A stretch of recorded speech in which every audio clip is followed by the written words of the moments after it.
Hi, my name is Addison Cagle, and I'm doing my informative speech for public speaking. First thing I wanted to do was introduce my audience. Here I have Whitney Thorpe. You can take your seat. Danielle McCarthy. My stepdad, R.J. Clark. And my mother and my little sister, Amanda Clark and Riley Clark.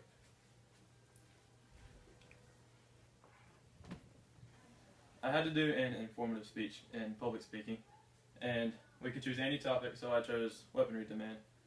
The reason I chose this topic is because, as a child, I always thought it was the coolest thing when I saw these crazy guns and stuff in a video game or something. And I thought it would be really cool if they were in real life and the military could actually use them. I found a friend that he always thought the same thing when he was little, and we were kind of joking around saying that that's what we want to do when we grow up. And now we're kind of being serious. We're thinking about going to school together and studying engineering and making it a reality. The supply for weaponry is always on a really high rise because every country continues to advance in technology. Right now, the United States, and it always has been, a world power, as you can see. Last year we spent over $800 billion on military expenses per year. No, that was last year.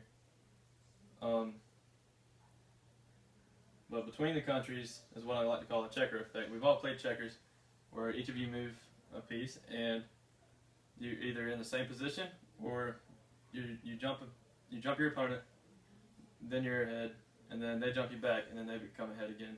It's the same with technology in the world. Between the countries, they get back at each other. You can see this could be the United States whenever it created the first nuclear weapons.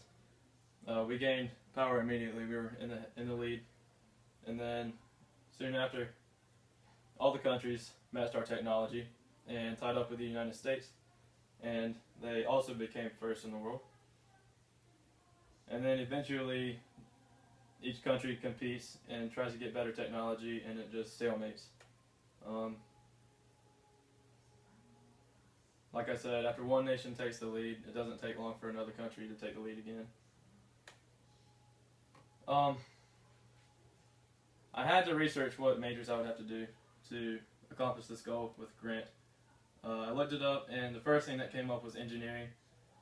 There could be all kinds of engineering you could do. It includes mechanical, chemical, electrical, aerospace, and nuclear engineering. And then digital arts was another factor.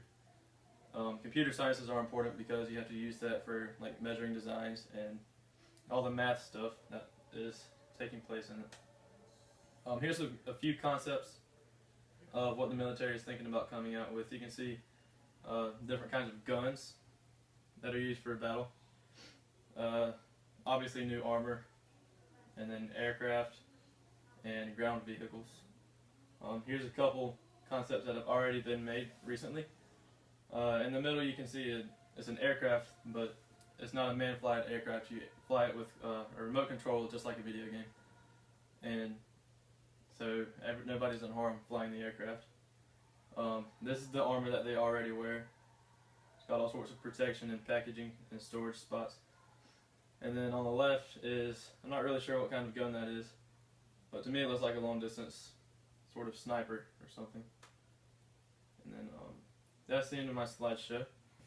So demand for weapon design will always be on the rise, as technology is always on the rise.